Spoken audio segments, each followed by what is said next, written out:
Добрый день. Сегодня я хотел коснуться одного из самых спорных вопросов в отношении буддизма.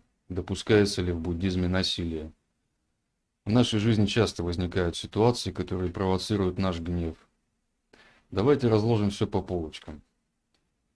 Буддист – это человек, который выбрал дхамму, то есть учение Будды, в качестве высшего руководства в своей жизни. Дхамма учит тому, как освободиться от страданий.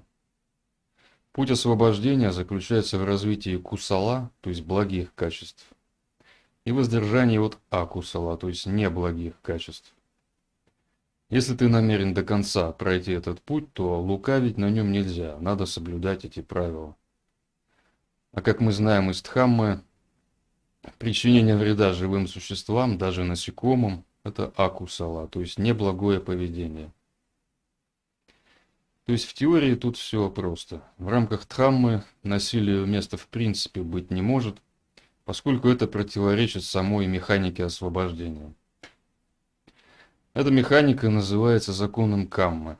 Согласно закону Каммы, неблагое поведение телом, речью или умом ведет к рождению в неблагих уделах, а это в свою очередь препятствует продвижению по пути к освобождению, или человек вовсе может потерять этот путь в череде перерождений. То есть, повторюсь, в теории все просто. Однако в жизни мирянам иногда приходится сталкиваться с решением проблем, когда следование принципам Дхаммы бывает затруднительным.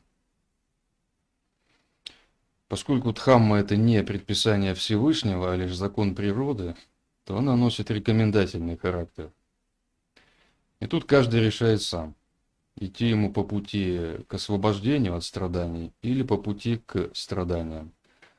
Это выбор личной ответственности перед самим собой. То есть, делая выводы, можно сказать, что применять насилие или нет в сложной ситуации, каждый буддист для себя решает сам. Главное здесь помнить о работе закона Каммы и о последствиях такого выбора для себя. Однако при всем этом любые попытки связать применение насилия с Дхаммой или оправдать насилие при помощи Дхаммы, а такие попытки в отношении буддизма мы иногда слышим, являются обманом или глубинным непониманием самой Дхаммы. И последнее. Буддийский монах – это человек, который по определению предпочел путь к ниббане всем мирским соблазнам. Поэтому для буддийского духовного лица любой призыв к насилию является попранием трех драгоценностей, в верности которым он присягал. На сегодня все.